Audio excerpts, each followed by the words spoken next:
I got out of defence and I started a company called Australian Patrol Vehicles, where we designed and developed a 6-wheel drive Land Cruiser. There wasn't a lot of defence work at the time, so I needed to commercialise it, and then I started Australian Expedition Vehicles, and that's where the growth started from there. Predominantly we're a mechanical engineering business. We're very much focused on automotive outcomes.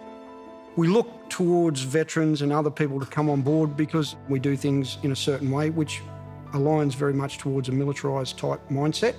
That gives us an opportunity then to look for veterans to come in to undertake those roles. There's a secondary part of that. That is also looking to allow some of these guys that don't necessarily have the opportunities I had to, gain a qualification that they thought they'd never have a chance at getting.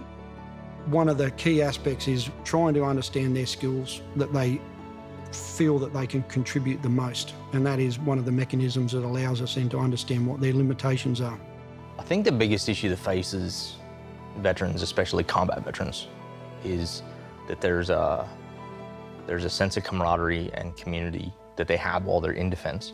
And when you leave that, if you don't have procedures in place and you don't have processes in place to help veterans, they can sometimes feel quite isolated. So being able to employ veterans in an organisation that understands veterans, and especially one that's owned by a veteran, helps out a lot. Understanding the needs of veterans is very important, and one of those needs is they need to be able to be part of a group that's of a like mind and gives them access to the ability to continue to operate as they did. We value the way that training allows them to have a very structured mindset when it comes to understanding problems, and that gives a lot of flexibility to the business. I think culture forms the part of any, a good culture forms a part of any successful organisation. And I think that's what Mick really strives to achieve for the business. He takes everybody on the journey. He treats everybody with the same level of respect, regardless of whether they are brand new in the organisation through to our more experienced people. And I think that people feel as they come to work, especially as a veteran-focused organisation, that they are part of a team.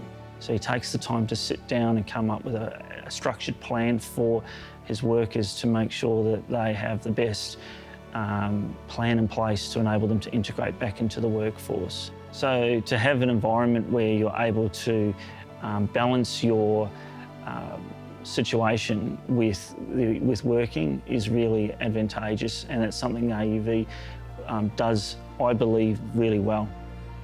Working at AUV has enabled me to have a reason for getting up each morning.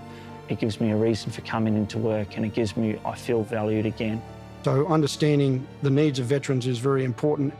They want to be able to be part of a group or a team that's delivering something, whether that be a product or whether that be a service. Being part of that group is a real key outcome that we can gain from having veterans on board.